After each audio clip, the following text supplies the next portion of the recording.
ನಮಸ್ಕಾರ. ಏಷ್ಯಾನೆಟ್ ಸುವರ್ಣ news ನಾಡಿಯ doctor ಕಾರ್ಯಕ್ರಮಕ್ಕೆ ಸ್ವಾಗತ. ನಾನು ಅಮೃತಾ ಗೌಡ. ಆರೋಗ್ಯ ಅನ್ನೋದು ಪ್ರತಿಯೊಬ್ಬರಿಗೂ ಕೂಡ ಬಹಳ ಮುಖ್ಯ. ಆದರೆ ಎಲ್ಲರೂ ಒಂದಲ್ಲ ಒಂದು ಆರೋಗ್ಯ ಸಮಸ್ಯೆಗಳಿಂದ ಬಳಲ್ತಾ ಇರ್ತಾರೆ. ಇಂತಹ ಆರೋಗ್ಯ ಸಮಸ್ಯೆಗಳಿಗೆ ನಿಮ್ಮಡಿಯ ಡಾಕ್ಟರ್ ಕಾರ್ಯಕ್ರಮದಲ್ಲಿ ಪರಿಹಾರಗಳನ್ನು, ಸಲಹೆಗಳನ್ನು ತಿಳಿಸ್ಕೊಡ್ತಾ ಬಂದಿದ್ದೀವಿ. ಇನ್ನು ಕಿಡ್ನಿ, ನಮ್ಮ ದೇಹದಲ್ಲಿ ಕಿಡ್ನಿಯ ಫಂಕ್ಷನ್ ಹೇಗಾಗತ್ತೆ, ಕಿಡ್ನಿ ರಿಲೇಟೆಡ್ ಸಮಸ್ಯೆಗಳು ಏನೇನು ಬರಬಹುದು, ಜೊತೆಗೆ ಕಿಡ್ನಿ ಸಂಬಂಧಿತ ಸಮಸ್ಯೆಗಳಿಗೆ ಚಿಕಿತ್ಸೆಯನ್ನು ಯಾವಾಗ ಪಡ್ಕೋಬೇಕಾಗತ್ತೆ, ಈ ಕಿಡ್ನಿ ಸಂಬಂಧಿತ ಸಮಸ್ಯೆಗಳು ನಮ್ಮಲ್ಲಿ ಆಗ್ತಾ ಇದೆ ಅಂತ ಗೊತ್ತಾಗಬೇಕು ಅಂತಂದರೆ ಯಾವ ರೀತಿಯ ಸೈನ್ಸ್ ಆ್ಯಂಡ್ ಸಿಂಪ್ಟಮ್ಸ್ನ ನಾವು ನೆಗ್ಲೆಕ್ಟ್ ಮಾಡಬಾರ್ದು, ಕಿಡ್ನಿ ರಿಲೇಟೆಡ್ ಸಮಸ್ಯೆಗಳಾದಾಗ ಸರ್ಜರಿ ಅವಶ್ಯಕತೆ ಯಾವಾಗ ಬರುತ್ತೆ, ಟ್ರಾನ್ಸ್ಪ್ಲಾಂಟ್ ಯಾವಾಗ ಬೇಕಾಗಬಹುದು, ಇದೆಲ್ಲವನ್ನ ತಿಳಿಸ್ಕೊಡೋಕೆ ಇವತ್ತಿನ ಕಾರ್ಯಕ್ರಮ ನಮ್ಮ ಜೊತೆ ಡಾಕ್ಟರ್ ಹುಯಿಲ್ಗೋಳ್ ಕಿಡ್ನಿ ಕೇರ್ ಬಾಗಲಕೋಟೆಯಿಂದ consultant nephrologist and transplant physician doctor Sandeep Huilgol ಇದ್ದಾರೆ. ಬನ್ನಿ ಅವರನ್ನ ಕಾರ್ಯಕ್ರಮಕ್ಕೆ ಸ್ವಾಗತಿಸಿಕೊಳ್ಳೋಣ. ಡಾಕ್ಟರ್, ಕಾರ್ಯಕ್ರಮಕ್ಕೆ ಸ್ವಾಗತ ತಮಗೆ. ಡಾಕ್ಟರ್, ಮೊದಲಿಗೆ ನನ್ನ ಪ್ರಶ್ನೆ ನಿಮಗೆ, ನೀವು ನೆಫ್ರಾಲಜಿ ಪ್ರಾಕ್ಟೀಸ್ ಮಾಡ್ತಿರ್ಬೇಕಾದ್ರೆ ಇಲ್ಲಿ ಬ್ಯಾಂಗ್ಳೂರಲ್ಲಿ ಹಾಗೆ ಕೆಲವು ಮೆಟ್ರೋಪಾಲಿಟನ್ ಸಿಟೀಸಲ್ಲಿ ನೆಫ್ರಾಲಜಿಸ್ಟ್ಗೆ ಡಿಮ್ಯಾಂಡ್ ಇತ್ತು. ಬಟ್ ಅದನ್ನೆಲ್ಲ ಬಿಟ್ಟು ನೀವು ಬಾಗಲಕೋಟೆಯಲ್ಲಿ ಅಲ್ಲಿ ಹೋಗಿ ಕಿಡ್ನಿ ಕೇರ್ ಸೆಂಟರನ್ನು ನಾನು ಓಪನ್ ಮಾಡಬೇಕು ಅಂತ ಅನಿಸಿದ್ದು ಯಾಕೆ? ಏನು ನಿಮ್ಮನ್ನ ಪ್ರೇರೇಪಿಸ್ತು ಡಾಕ್ಟರ್ ಅಲ್ಲಿ ಈ ಕಿಡ್ನಿ ಕೇರ್ ಸೆಂಟರನ್ನು ಓಪನ್ ಮಾಡಬೇಕು ಅನ್ನೋದಕ್ಕೆ? ಮೊದಲಿಗೆ ಆ್ಯಕ್ಚುಲಿ ಬಾಗಲಕೋಟೆಗೆ ಹೋಗಲಿಕ್ಕೆ ಅಂತೂ ಮೋಟಿವೇಶನ್ ಇತ್ತು ನನಗೆ. ಬಾಗಲಕೋಟೆಗೆ ಯಾಕೆ ಹೋಗಬೇಕು ಅಂತಂದರೆ ನಾನು ಬೆಳೆದಿದ್ದು ಬಾಗಲಕೋಟೆಯಲ್ಲಿ, PUC ಓದಿದ್ದು ಬಾಗಲಕೋಟೆಯಲ್ಲಿ. I had seen my father well respected as A doctor. ಅಂದರೆ ಈಸ್ ಎ ಜನರಲ್ ಪ್ರಾಕ್ಟೀಷ್ನರ್. ಅಲ್ಲಿ ಜನರಲ್ ಪ್ರಾಕ್ಟೀಸ್ ಮಾಡ್ತಾ ಇದ್ದು ಮೋರ್ ದೆನ್ 45 ಇಯರ್ಸ್ ಆಯಿತು. ಅವ್ರಿಗೆ ಬರ್ತಾ ಇರೋ ರೆಸ್ಪೆಕ್ಟನ್ನು ನೋಡ್ತಾ ಇದ್ದೆ ನಾನು. ಸೊ ಅದಕ್ಕೆ ನಾನು ಕೂಡ ಡಾಕ್ಟರ್ ಆಗಬೇಕು, ಡಾಕ್ಟ್ರಾಗಿ ಬಾಗಲಕೋಟೆಗೆ ಹೋಗಬೇಕು ಅಂತ ಒಂದು ಯಾವಾಗಲಿಂದ ಆಸೆನೇ ಇತ್ತು. ನಾವು ಆಲ್ವೇಸ್ ಬಿಯಾಂಡ್ ಬಾಗಲಕೋಟ್ ನಾನು ಥಿಂಕೇ ಮಾಡಿರಲಿಲ್ಲ. ಬಾಗಲಕೋಟ್ ಬಿಟ್ಟು ಬೇರೆ ಕಡೆ ನಾನು ಪ್ರಾಕ್ಟೀಸ್ ಮಾಡಬಹುದು ಅಂತ.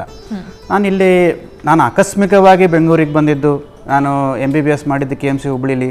ಬೆಂಗಳೂರಿಗೆ ಪೋಸ್ಟ್ ಗ್ರ್ಯಾಜುಯೇಷನ್ನಿಗೆ ಅಂಥೇಳಿ ನಾನು ಮಲ್ಯ ಹಾಸ್ಪಿಟ್ಲಿಗೆ ಜಾಯ್ನ್ ಆಗಿದ್ದೆ. ನಾನು ಅದು ಫಸ್ಟ್ ಟೈಮ್ ಬೆಂಗಳೂರಿಗೆ ಬಂದಿದ್ದು ನಾನು ಕಲೀಲಿಕ್ಕೆ ಅಂಥೇಳಿ. ಸೊ ಅಲ್ಲಿ everybody will have a role model in ಕರಿಯರಿಗೆ ರೋಲ್ ಮಾಡೆಲ್ ಆಗಲಿ ಅಥವಾ ಮೋಟಿವೇಶನ್ ಆಗಲಿ ಎಲ್ಲರಿಗೂ ಇದ್ದೇ ಇರ್ತಾರೆ. ನಿಮಗೂ ಇರ್ತಾರೆ, ನಮಗೂ ಇರ್ತಾರೆ. ಸೊ ಅದೇ ಥರ ನನಗೂ ಕೂಡ ಇಲ್ಲಿ ಬಂದ ಮೇಲೆ ಕೆಲವೊಂದಿಷ್ಟು ನೆಫ್ರಾಲಜಿಸ್ಟ್, ಡಾಕ್ಟರ್ ಸುಂದರ್ ಅಂತ ಸೀನಿಯರ್ ನೆಫ್ರಾಲಜಿಸ್ಟ್ ಇದ್ದರು. ನಾನು ಕಲಿಬೇಕಾದ್ರೆ ಡಾಕ್ಟರ್ ಅರುಣ್ KN ಅಂತ ಇದ್ದರು ಮಲ್ಯ ಹಾಸ್ಪಿಟಲ್ದಲ್ಲಿ. ಸೊ ಅವರನ್ನು ನೋಡಿದಾಗ ನಾನು ನೆಫ್ರಾಲಜಿಸ್ಟ್ ಆಗಬೇಕು ಅಂತ ಅನ್ನಿಸ್ತು. But whether it is relevant to Bagalkot or not, ನಾನು ಬಾಗಲಕೋಟೆಗೆ ಹೋಗ್ಬೇಕಂತೀನಿ, ಅದು ರಿಲೆವೆಂಟ್ ಇದೆಯಾ ಇಲ್ಲ ನನಗೂ ಗೊತ್ತಿರಲಿಲ್ಲ. ಬಟ್ ಸಮ್ಹೌ ಅವ್ರು ನೋಡಿ ಅವ್ರ ಥರ ಆಗಬೇಕಂತ ಹೇಳಿ ನಾನು ನೆಫ್ರಾಲಜಿಸ್ಟ್ ಆದೆ. It is all by accident. But always I was determined to go back to Bagalkot because ನಾನು ಇಲ್ಲಿ ನೋಡ್ದಂಗೆ ಈ ಕೈಂಡ್ ಆಫ್ ಫೆಸಿಲಿಟೀಸ್ ನಮ್ಮ ಊರಲ್ಲೆಲ್ಲ ಇರಲಿಲ್ಲ. I came from a doctor's background. ನಮ್ಮ great grand father was a doctor, first allopathic doctor of Bagalkot district, doctor HB Gangavati ಅಂತ ಹೇಳಿ. ನನ್ನ ಗ್ರ್ಯಾಂಡ್ ಫಾದರ್ ಅಂದರೆ ನಮ್ಮ ತಾಯಿ ತಂದೆ, he was also a doctor. So ಅವ್ರದ್ದೆಲ್ಲ ಕತೆಗಳು ನಾನು ಕೇಳಿದ್ದೆ. ಆಮೇಲೆ ನಮ್ಮ ತಂದೆಯವ್ರು ನೋಡಿದ್ದೆ. ಇದೆಲ್ಲ ನೋಡಿ ನಾನು ಬಾಗಲಕೋಟೆಗೆ ಹೋಗಬೇಕು ಅಂತಿತ್ತು. So somehow wanted to go back to Bagalkot, became a nephrologist by accident and then went back to started practice in Bagalkot. ಆ ಥರ. ಓಕೆ ಡಾಕ್ಟರ್, ಈಗ ಕಿಡ್ನಿ ಸಂಬಂಧಿತ ಸಮಸ್ಯೆಗಳ ಬಗ್ಗೆ ತುಂಬ ಜನಕ್ಕೆ ಗೊತ್ತೇ ಇರಲ್ಲ. ಸಾಮಾನ್ಯವಾಗಿ ಕಿಡ್ನಿ ಸ್ಟೋನ್ ಆಗಬಹುದು ಅಥವಾ ಒಂದಷ್ಟು ಸಾಮಾನ್ಯ ಸಮಸ್ಯೆಗಳ ಬಗ್ಗೆ ಮಾತ್ರ ತಿಳ್ಕೊಂಡಿರ್ತಾರೆ. ಬಟ್ ಗ್ಲೋಬಲಿ ನೋಡೋದಾದರೆ ಕಿಡ್ನಿ ಸಂಬಂಧಿತ ಸಮಸ್ಯೆಗಳು ಹೆಚ್ಚಾಗ್ತಾ ಇದೆ. ಸೊ ಎಷ್ಟರ ಮಟ್ಟಿಗೆ ಈ ರೇಟ್ಸ್ ಇನ್ಕ್ರೀಸ್ ಆಗ್ತಾ ಇದೆ ಗ್ಲೋಬಲಿ ಆ್ಯಂಡ್ ಇಂಡಿಯಾದಲ್ಲಿ, ನಮ್ಮ ಕರ್ನಾಟಕದಲ್ಲಿ doctor? There are a lot of studies which have shown, even India agli, throughout the world agli, so there are a lot of studies which have shown that the prevalence of kidney disease, ಅಂದರೆ kidney ಕಾಯಿಲೆಗಳು around 10 to 15% of general ಪಾಪ್ಯುಲೇಷನ್ನಲ್ಲಿ ಇರುತ್ತೆ. ಇದು ಯಾರಿಗೂ ಗೊತ್ತಿರಲ್ಲ. It is very interesting and it is totally unknown. 10 to 15, 10ರಿಂದ 15, 100 ಜನ ಇದ್ದರೆ ಅದರಲ್ಲಿ 10ರಿಂದ 15% ಜನಕ್ಕೆ ಕಿಡ್ನಿ ಕಾಯಿಲೆಗಳು ಇರುತ್ತೆ. It need not be severe kidney disease, it can be mild to severe anything. That is why we need to understand that kidney diseases are important. And ಎಲ್ಲರಿಗೂ ಈಗ ನೀವು HIV ಬಗ್ಗೆ ಕೇಳಿದರೆ ಗೊತ್ತು, TB ಬಗ್ಗೆ ಕೇಳಿದರೆ ಗೊತ್ತು, ಹಾರ್ಟ್ ಕಾಯಿಲೆಗಳ ಬಗ್ಗೆ, ಹಾರ್ಟ್ ಸ್ಟ್ರೋಕ್ ಆಗಲಿ, ಹಾರ್ಟ್ ಅಟ್ಯಾಕ್ ಆಗಲಿ, ಇದೆಲ್ಲ ಗೊತ್ತು. ಬಟ್ ಕಿಡ್ನಿ ಕಾಯಿಲೆಗಳ ಬಗ್ಗೆ ಭಾಳ ಜನರಿಗೆ ಅಷ್ಟೊಂದು ನಾಲೆಜ್ ಇಲ್ಲ. ಯಾಕಂತಂದರೆ ಅದು ಸಿಂಪ್ಟಮ್ಸ್ ಭಾಳ ಬರಲ್ಲ ಕಿಡ್ನಿ ಕಾಯಿಲೆಗಳ ಬಗ್ಗೆ. ಅದು ತಪ್ಪು ಕಲ್ಪನೆಗಳು ಭಾಳ ಇದಾವೆ ಕಿಡ್ನಿ ಕಾಯಿಲೆಗಳ ಬಗ್ಗೆ. But you have to understand that 10 to 15% of general population has got some form of kidney disease. ಈ some form of kidney disease severe ಫಾರ್ಮಿಗೆ, ಅಂದರೆ ಮೈಲ್ಡ್ ಇರೋದು ಸಿವಿಯರ್ ಫಾರ್ಮಿಗೆ ಹೋಗಬಾರ್ದು ಅಂತಂದರೆ ಅದನ್ನು ನಾವು ತಡೆಗಟ್ಟಬೇಕು. ನಮ್ಮ ಕಿಡ್ನಿ ಕಾಯಿಲೆ ಇದೆ ಅಂತ ಒಪ್ಕೊಳ್ಬೇಕು, ಅದನ್ನು ಕಂಡು ಹಿಡ್ಕೊಳ್ಬೇಕು. ಆಮೇಲೆ ಟ್ರೀಟ್ಮೆಂಟ್ ತೊಗೊಂಡು ಅದನ್ನು ಸಿವಿಯರ್ ಸ್ಟೇಜಿಗೆ ಹೋಗೋದನ್ನು ನಾವು ತಡೆಗಟ್ಟಬೇಕು. ಅದಕ್ಕಿಂತ ಮುಂಚೆ certain important things. Why kidneys are important? Kidney ಅಂತಂದರೆ ಎಲ್ಲರಿಗೂ ಏನು ಅರ್ಥ ಮಾಡ್ಕೊಂಡಿರ್ತಾರೆ ಅಂತಂದರೆ ಕೇವಲ ಫಿಲ್ಟರ್ ಮಾಡುತ್ತೆ, kidney filters our blood and throws out urine ಅಂತ ಹೇಳಿ. So this point before we understand kidney ಕಾಯಿಲೆಗಳು ಯಾವ ಥರ ಇರ್ತವೆ, ಯಾವ ಥರ ತೊಂದರೆಗಳಾಗ್ತವೆ ಅಂತ ಅನ್ನೋಕ್ಕಿಂತ ಮುಂಚೆ ಕಿಡ್ನಿ ಯಾವ್ಯಾವ ಕೆಲಸ ಮಾಡ್ತದೆ ಅಂತ ನಾವು ನೋಡ್ಕೋಬೇಕು. ಒಂದು ಫಿಲ್ಟ್ರೇಷನ್, ನಾವು ಎಕ್ಸೆಸ್ ವಾಟರನ್ನು ಹೊರಗಡೆ ಹಾಕೋದು. ಇನ್ನೊಂದು it will filter the waste materials from our body, urea, creatine ಅಂತ ಟಾಕ್ಸಿಕ್ ಮಟೀರಿಯಲ್ಸ್ ನಾವು ಊಟ ಮಾಡಿದ್ರಲ್ಲಿ ಪಚನಕ್ರಿಯೆ ಆಗಿ ಎಷ್ಟೊಂದು ಟಾಕ್ಸಿಕ್ ಮಟೀರಿಯಲ್ಸ್ ಉತ್ಪಾದನೆ ಆಗ್ತದೆ ಅದನ್ನು ಹೊರಗಡೆ ಹಾಕುತ್ತೆ. ಮತ್ತು ಈಗ ಸೋಡಿಯಮ್ ಪೊಟ್ಯಾಷಿಯಮ್ ಅಂತ ಎಲೆಕ್ಟ್ರೋಲೈಟ್ಸ್ ಇರ್ತವೆ, ನೀವು ಕೆಮಿಸ್ಟ್ರಿಯಲ್ಲಿ ಓದಿರ್ಬೋದು. ಈ ಸೋಡಿಯಂ ಪೊಟ್ಯಾಷಿಯಮನ್ನು ಬ್ಯಾಲೆನ್ಸ್ ಮೇಂಟೈನ್ ಮಾಡೋ ಕೆಲಸ ಕಿಡ್ನಿದು. ಆಮೇಲೆ ಆ್ಯಸಿಡ್ ಬೇಸ್ ಅಂತ ಇರ್ತದೆ, ಆ್ಯಸಿಡ್ ಉತ್ಪತ್ತಿ ಆಗುತ್ತೆ ಬಾಡಿಯಲ್ಲಿ. ಸೊ ಈ ಆ್ಯಸಿಡ್ ಬೇಸನ್ನು ಬ್ಯಾಲೆನ್ಸ್ ಮೇಂಟೈನ್ ಮಾಡೋ ಕೆಲಸ ಕಿಡ್ನಿದು. ಅಷ್ಟೇ ಅಲ್ಲ, ಹಾರ್ಟ್ ಬ್ಲಡ್ ಪಂಪ್ ಮಾಡುತ್ತೆ, ಆದರೆ ಬ್ಲಡ್ ಪ್ರೆಷರನ್ನು ಮೇಂಟೈನ್ ಮಾಡೋದು, ಬ್ಲಡ್ ಪ್ರೆಷರನ್ನು ಸ್ಟೆಬಿಲೈಸ್ ಮಾಡೋ ಕೆಲಸ ಕಿಡ್ನಿದು. ಸೊ ಹಾರ್ಟ್ ಪಂಪ್ ಮಾಡಿದರೂ ಕೂಡ ಯಾವ ರೇಂಜಲ್ಲಿ ಬ್ಲಡ್ ಪ್ರೆಷರ್ ಮೇಂಟೈನ್ ಆಗಬೇಕು ಅಂತ ಮೇಂಟೈನ್ ಮಾಡೋ ಕೆಲಸ ಕಿಡ್ನಿದು. ಅಷ್ಟೇ ಅಲ್ಲ, other things like even growth of bones ಅಂದರೆ ಕ್ಯಾಲ್ಶಿಯಮ್ಮು ಮತ್ತು ಫಾಸ್ಫರಸ್ಸು ಈ ಬ್ಯಾಲೆನ್ಸನ್ನು ಮೇಂಟೈನ್ ಮಾಡೋ ಕೆಲಸ ಕಿಡ್ನಿದು. ಸೊ ಗ್ರೋತ್ ಆಫ್ ಬೋನ್ಸ್ ಆಗಲಿ, ಗ್ರೋತ್ ಆಫ್ ಅವರ್ ಟೀತ್ ಆಗಲಿ, ಗ್ರೋತ್ ಆಫ್ ಅವರ್ ಬಾಡಿ ಆಗಲಿ, ಇದೆಲ್ಲ ಕೆಲಸ ಕಾರ್ಯಗಳನ್ನು ಮಾಡೋ ಕೆಲಸ ಕಿಡ್ನಿದು. ಸೊ ಈ ಥರ ಇದ್ದಾಗ kidneys are very important for our living because it has got so many functions. ಕೇವಲ ಮೂತ್ರ ಕಡಿಮೆ ಆಯಿತು ಅಂತಂದರೆ ಮಾತ್ರ ಕಿಡ್ನಿ ಕಾಯಿಲೆ ಬಂದಿದೆ ಅಂತಲ್ಲ, ಇಷ್ಟೆಲ್ಲ ಕೆಲಸಗಳಲ್ಲಿ ಏನೇನೋ ತೊಂದರೆ ಆಗೋ ಚಾನ್ಸಸ್ ಇರುತ್ತೆ. ಸೊ ಹೀಗಾಗಿ ಕಿಡ್ನಿ ಕಾಯಿಲೆಗಳ ಬಗ್ಗೆ ಅರ್ಥ ಮಾಡ್ಕೊಳ್ಳೋ ಕೆಲಸ ನಮ್ಮದೆಲ್ಲನೂ. ನಾವು ಅದನ್ನು ಕಿಡ್ನಿ ಕಾಯಿಲೆ ಬಗ್ಗೆ ಅರ್ಥ ಮಾಡಿಸ್ಬೇಕು, ನಾವು ಎಲ್ಲರಿಗೂ ಅದರ ಬಗ್ಗೆ ಅವೇರ್ನೆಸ್ ಕೊಡಬೇಕು ಅಂತಲೇ ಇವತ್ತು ನಾವು ಡಿಸ್ಕಸ್ ಮಾಡ್ತಾ ಇದ್ದೀವಿ. ಓಕೆ ಡಾಕ್ಟರ್, ಈಗ ಓವರಾಲ್ ಹೆಲ್ತ್, ನಮ್ಮ ಬಾಡಿಯಲ್ಲಿ ಓವರಾಲ್ ಹೆಲ್ತ್ ಹಾಗೆ ಕಿಡ್ನಿಯ ಫಂಕ್ಷನ್ ಏನು ನಮ್ಮ ಬಾಡಿಯಲ್ಲಿ ಅನ್ನೋದನ್ನು ತಿಳಿಸ್ಕೊಟ್ರಿ.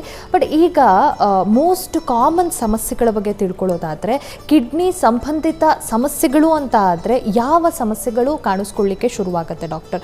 ಮಾಡ್ರೇಟಿಂದ ಹಿಡಿದು ಸಿವಿಯರ್ ಸಮಸ್ಯೆಗಳವರೆಗೂ. ವೆರಿ ಇಂಪಾರ್ಟೆಂಟ್ ಕ್ವಶನ್ ಇದು, very interesting question. Because kidney ಕಾಯಿಲೆ ಸಮಸ್ಯೆ ಏನು ಅಂತಂದರೆ, ಕಿಡ್ನಿ ಸಮಸ್ಯೆ ಇದೆ ಅಂತಲೇ ಗೊತ್ತಾಗಲ್ಲ ಎಷ್ಟೋ ಸರ್ತಿ.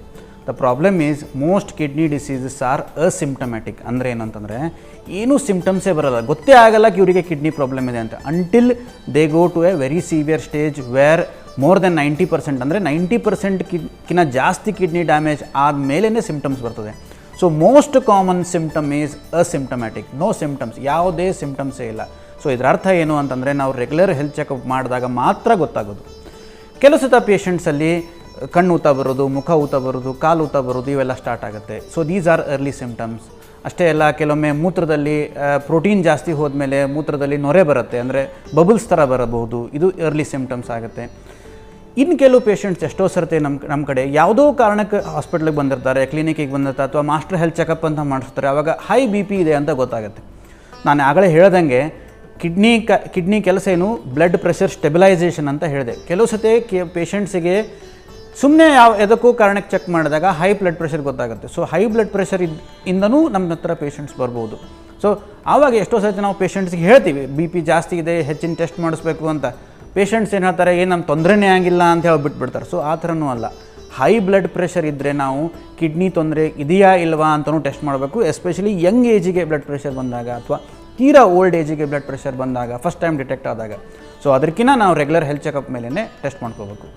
ಕೆಲವು ಸತಿ ಬ್ಲಡ್ ಕಡಿಮೆ ಆಗಿದೆ ಅಂತ ಯಾವುದೋ ಕಾರಣಕ್ಕೆ ಟೆಸ್ಟ್ ಮಾಡಿದಾಗ ಗೊತ್ತಾಗುತ್ತೆ. ಅದು ಒಂದು ಪಾಯಿಂಟ್. ನಾನು ಆ್ಯಕ್ಚುಲಿ ಕಿಡ್ನಿ ಕೆಲಸಗಳ ಬಗ್ಗೆ ಹೇಳಬೇಕಾದ್ರೆ ಮರ್ತು ಹೋದೆ ನಾನು.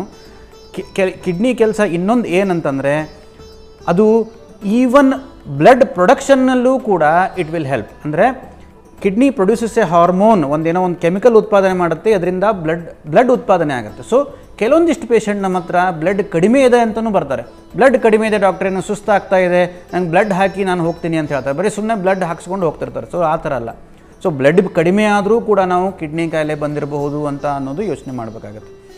ಕೆಲವು ಚಿಕ್ಕ ಮಕ್ಕಳಲ್ಲಿ ಬೆಳವಣಿಗೆ ಕಡಿಮೆ ಆಗುತ್ತೆ, ಕೇವಲ ಗ್ರೋತ್ ರಿಟಾರ್ಡೇಷನ್. ಎಷ್ಟೋ ಸರ್ತಿ ತಂದೆ ತಾಯಿಗಳು ಈ ಗ್ರೋತ್ ಆಗ್ತಾ ಇಲ್ಲ, ಊಟ ಸರಿ ಮಾಡ್ತಾ ಇಲ್ಲ, ಹೈಟ್ ಜಾಸ್ತಿ ಆಗ್ತಾ ಇಲ್ಲ ಅಂತ ಹೇಳಿ ಬರ್ತಾರೆ.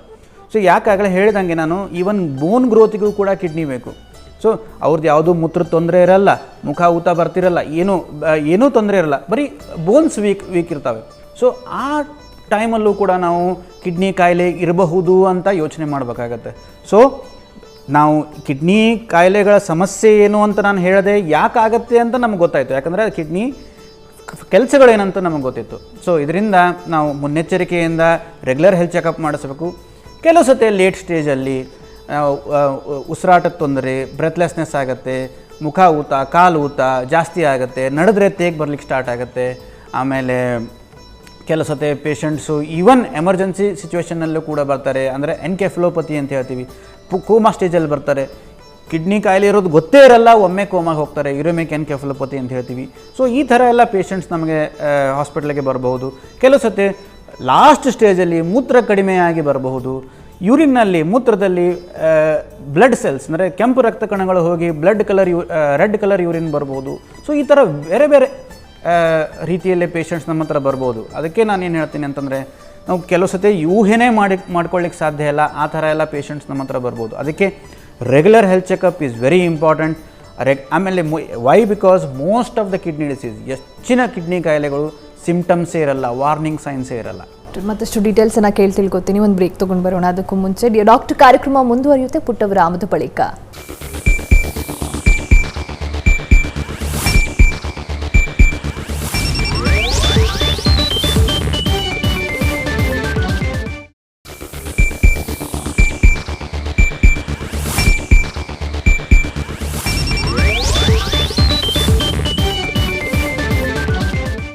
ವಿರಾಮದ ಬಳಿಕ ಡಿಯರ್ ಡಾಕ್ಟರ್ ಕಾರ್ಯಕ್ರಮಕ್ಕೆ ಮತ್ತೊಮ್ಮೆ ಸ್ವಾಗತ. ಡಾಕ್ಟರ್, ಈಗ ಈ ಕ್ರಾನಿಕ್ ಕಿಡ್ನಿ ಡಿಸೀಸ್ ಅಂತ ಹೇಳಿದ್ರಿ ನೀವು. ಸೊ ಈ ಕ್ರಾನಿಕ್ ಕಿಡ್ನಿ ಡಿಸೀಸ್ ಅಂದರೆ ಏನು, ಯಾವ ರೀತಿಯ ಕಂಡೀಷನ್ ಅದು, ಆ ಕ್ರಾನಿಕ್ ಕಂಡೀಷನ್ಸ್ ಅಂತ ಆದಾಗ ಯಾವ ರೀತಿಯ ಸಮಸ್ಯೆಗಳು ಕಾಣಿಸ್ಕೋಬಹುದು? ಪ್ರಶ್ನೆ ಕ್ರಾನಿಕ್ ಕಿಡ್ನಿ ಡಿಸೀಸ್ ಬಗ್ಗೆ ಇದೆ. ಒಂದು ಸ್ವಲ್ಪ ನಾನು ಚೇಂಜ್ ಮಾಡ್ತೇನೆ. ಕಿಡ್ನಿ ಕಾಯಿಲೆಗಳು ಯಾವ್ಯಾವ ಥರ ಇರ್ತವೆ ಅಂತ ನಾವು ಫಸ್ಟ್ ತಿಳ್ಕೊಳ್ಳೋಣ. ಎರಡು ಥರ ಕಿಡ್ನಿ ಕಾಯಿಲೆಗಳು ಇರ್ತವೆ. ಒಂದು ಅಕ್ಯೂಟ್ ಕಿಡ್ನಿ ಇಂಜುರಿ ಅಂತ ಹೇಳ್ತೀವಿ, ಅಂದರೆ ತಾತ್ಕಾಲಿಕ ಕಿಡ್ನಿ ಫೇಲ್ಯೂರ್. ಇನ್ನೊಂದು chronic kidney disease. Acute kidney injury ಅಂದರೆ ಯಾವುದೋ ಒಂದು ಕಾರಣಕ್ಕೆ ಕೇವಲ ಟೆಂಪ್ರರಿಯಾಗಿ ಕಿಡ್ನಿ ತೊಂದರೆ ಆಗುತ್ತೆ, ಮತ್ತು ಮೆಜಾರಿಟಿ ಆಫ್ ಪೇಷಂಟ್ಸ್ ರಿಕವರ್ ಆಗ್ತಾರೆ ಮತ್ತು ನಾರ್ಮಲ್ ಲೈಫ್ಲಿ ಇರ್ತಾರೆ. ಕೆಲವು ಸತಿ ಈವನ್ ಡಯಾಲಿಸಿಸ್ ಮಾಡುವಂಥ ಪ್ರಸಂಗನೂ ಬರಬಹುದು ಅಕ್ಯೂಟ್ ಕಿಡ್ನಿ ಇಂಜುರಿಲಿ, ಬಟ್ ರಿಕವರ್ ಆಗ್ತಾರೆ. ಮೋಸ್ಟ್ ಆಫ್ ದ ಕಿಡ್ನಿ ಕಾಯಿಲೆಗಳು ಅಕ್ಯೂಟ್ ಕಿಡ್ನಿ ಇಂಜುರಿ ಇರ್ತವೆ. ಕ್ರಾನಿಕ್ ಕಿಡ್ನಿ ಡಿಸೀಸ್ ಅಂತಂದರೆ it is a permanent kidney dysfunction. Failure ಅಂತ ಅನ್ನೋಕ್ಕಾಗಲ್ಲ, ಪರ್ಮನೆಂಟ್ ಕಿಡ್ನಿ ಡಿಸೀಸ್ ಅಂತಂದರೆ ಕಿಡ್ನಿ ತನ್ನ ಕಾರ್ಯಕ್ಷಮತೆಯನ್ನು ಕಡಿಮೆ ಮಾಡ್ತಾ ಹೋಗುತ್ತೆ. ನಾವು ಟೆಸ್ಟ್ ಮಾಡಿದಾಗ ಸಿಂಪ್ಟಮ್ಸ್ ಬರಲಿಕ್ಕೆ ಸ್ಟಾರ್ಟ್ ಆಗ್ತವೆ. ಟೆಸ್ಟ್ ಮಾಡಿದಾಗ ಕ್ರಿಯಾಟಿನಿನ್ ಅನ್ನೋದು ಜಾಸ್ತಿ ಇದೆ ಅಂತ ಗೊತ್ತಾಗುತ್ತೆ. ಅಥವಾ ಆಮೇಲೆ ಅದನ್ನು ನಾವು ಸರಿಯಾದ ಟೈಮಲ್ಲಿ ಟ್ರೀಟ್ಮೆಂಟ್ ಕೊಡಲಿಲ್ಲ ಅಂತಂದರೆ ನಾವು ಅದು ಕ್ರಾನಿಕ್ ಕಿಡ್ನಿ ಡಿಸೀಸ್ ಮುಂದೆ ಹೋಗ್ತಾ permanent kidney failure, chronic renal failure ಆಗೋ ಚಾನ್ಸಸ್ ಇರುತ್ತೆ. ಅಲ್ಲಿ ನಾವು ರೀನಲ್ ರಿಪ್ಲೇಸ್ಮೆಂಟ್ ಥೆರಪೀಸ್ ಅಂದರೆ ಡಯಾಲಿಸಿಸ್ ಅಥವಾ ಟ್ರಾನ್ಸ್ಪ್ಲಾಂಟೇಷನ್ ಮಾಡಬೇಕಾಗತ್ತೆ. ಸೊ ಈಗ ಫಸ್ಟ್ ಅಕ್ಯೂಟ್ ಕಿಡ್ನಿ ಇಂಜುರಿ ಆಗಲಿಕ್ಕೆ ಬೇರೆ ಬೇರೆ ಕಾರಣ ಇರ್ಬೋದು. ಸಿಂಪಲ್ ಇನ್ಫೆಕ್ಷನ್ ಆಗಿ ನಮಗೆ ಅಕ್ಯೂಟ್ ಕಿಡ್ನಿ ಇಂಜುರಿ ಆಗೋ ಸಾಧ್ಯತೆ ಇರುತ್ತೆ. ಈವನ್ ಲೂಸ್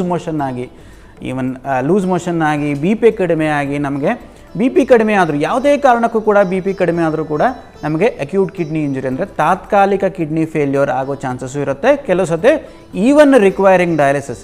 ಯಾಕೆ ನಾನು ಈ ರಿಕ್ವೈರಿಂಗ್ ಡಯಾಲಿಸಿಸ್ ಅಂತ ಪದೇ ಹೇಳ್ತಾ ಇದ್ದೀನಿ ಅಂದರೆ, ಜನರಲ್ಲಿ ಒಂದು ತಪ್ಪು ಕಲ್ಪನೆ ಇದೆ.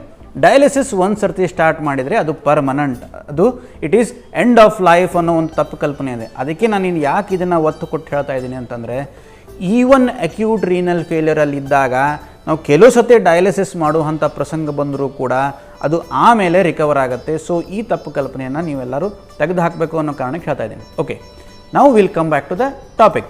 ಸೊ ಕೆಲವು ಸತಿ ಸಿಂಪಲ್ ಇನ್ಫೆಕ್ಷನ್ ಇದ್ದರೂ ಕೂಡ, ಈವನ್ ಗಂಟಲು ನೋವಿಂದು ಕೂಡ ಗ್ಲೋಮೆರುಲೋನೆಫ್ರೈಟಿಸ್ ಅಂತ ಆಗ್ಬೋದು. ಸಿಂಪಲ್ ಗಂಟಲು ನೋವಿಂದ, ಇನ್ಫೆಕ್ಷನ್ನಿಂದ ಚಿಕ್ಕ ಮಕ್ಕಳಿಗೆ ಗ್ಲೋಮೆರುಲೋನೆಫ್ರೈಟಿಸ್ ಅಂತ ಆಗ್ಬೋದು.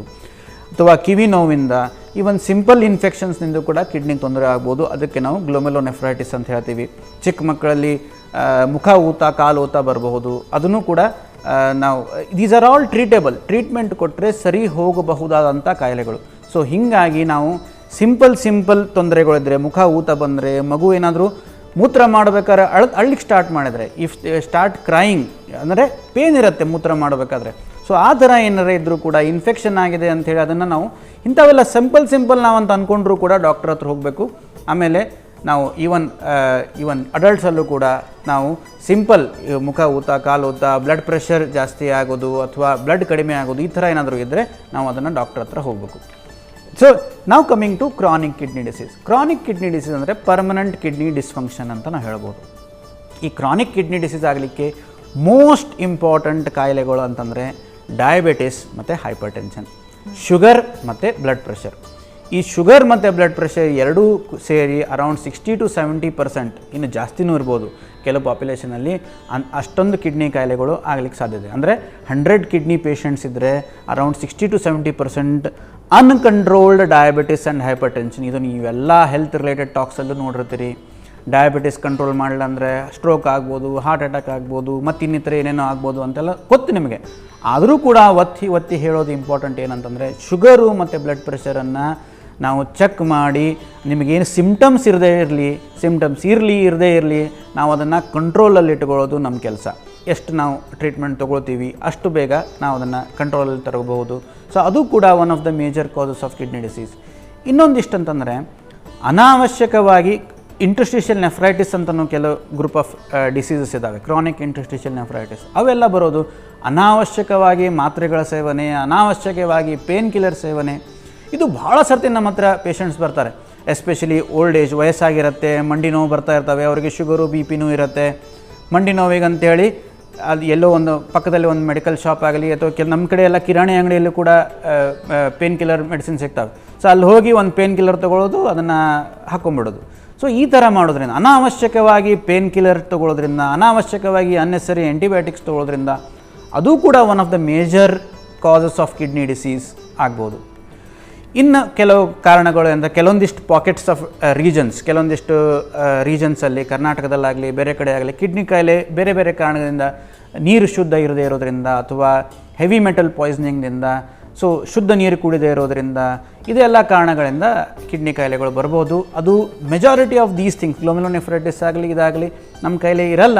ಬಟ್ ಸ್ಟಿಲ್ ನಾವು early diagnosis and early treatment is important. ನಮ್ಮ ಕೈಲಿ ಇರೋದೇನಂತಂದರೆ diabetes control, blood pressure control ಮತ್ತು ಅನಾವಶ್ಯಕವಾಗಿ ಯಾವುದೇ ಮಾತ್ರೆಗಳ ಸೇವನೆಯಿಂದ ದೂರ ಇರೋದು, ಅದು ನಮ್ಮ ಕೈಲಿರೋದು ಇದೆ.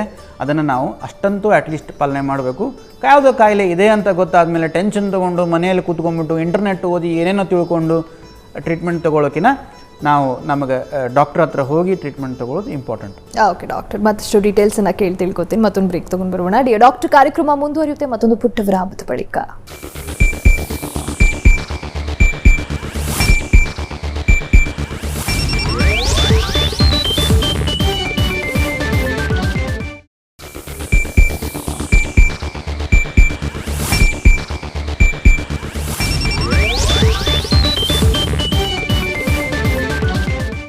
ವಿರಾಮದ ಬಳಿಕ ಡಾಕ್ಟರ್ ಕಾರ್ಯಕ್ರಮಕ್ಕೆ ಮತ್ತೊಮ್ಮೆ ಸ್ವಾಗತ. ಡಾಕ್ಟರ್, ಈಗ ಕಿಡ್ನಿ ಸಂಬಂಧಿತ ಸಮಸ್ಯೆಗಳು ಮುಂಚೆ ಬರ್ತಾ ಇದೆ ಅಂತಂದರೆ ಈ ಮಧ್ಯವಯಸ್ಕರಲ್ಲಿ, ವಯಸ್ಸಾದವರಲ್ಲಿ ಕಾಣಿಸ್ಕೊತಿತ್ತು ಅಂತ ಇತ್ತು, ಸಾಮಾನ್ಯವಾಗಿ ಹೆಚ್ಚಾಗಿ ಕಾಣಿಸ್ಕೊತಿತ್ತು. ಬಟ್ ಈಗ ಚಿಕ್ಕ ಮಕ್ಕಳಲ್ಲೂ ಕೂಡ ಕಿಡ್ನಿ ಸಮಸ್ಯೆಗಳು ಹೆಚ್ಚಾಗ್ತಾ ಇದೆ.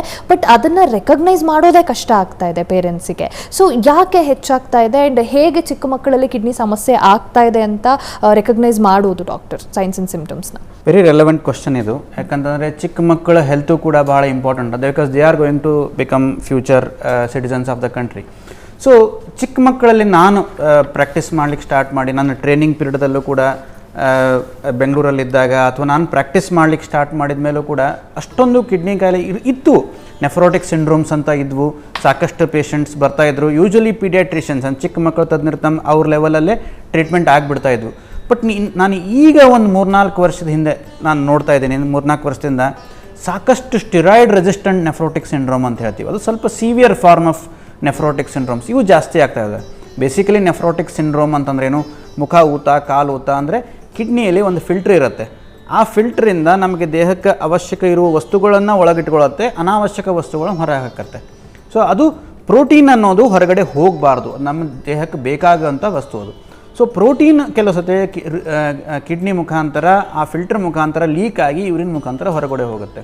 ಸೊ ಆ ಥರ ಕಾಯಿಲೆಗಳಿಗೆ ನಾವು ನೆಫ್ರೋಟಿಕ್ ಸಿಂಡ್ರೋಮ್ಸ್ ಅಂತ ಹೇಳ್ತೀವಿ. ಈಗ ನೋಡ್ದಂಗೆ ಸಾಕಷ್ಟು ಜಾಸ್ತಿ ಆಗ್ತಾ ಇದ್ದಾವೆ.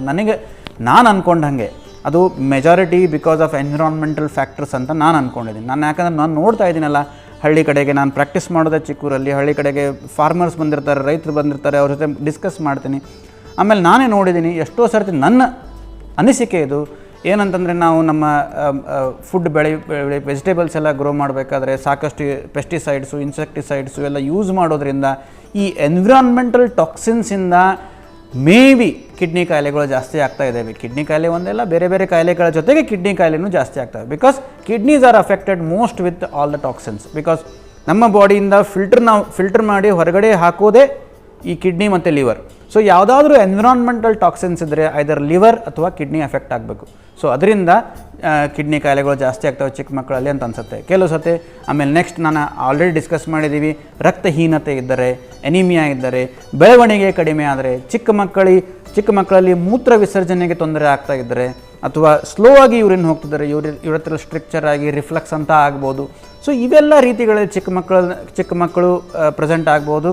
ಅದನ್ನು ತಂದೆ ತಾಯಿಗಳು ಇದನ್ನು ರೆಕಗ್ನೈಸ್ ಮಾಡಬೇಕಾಗತ್ತೆ. ಬಿಕಾಸ್ ಅವರಿಗಂತೂ ಗೊತ್ತಾಗಲ್ಲ ಮಕ್ಕಳಿಗೆ.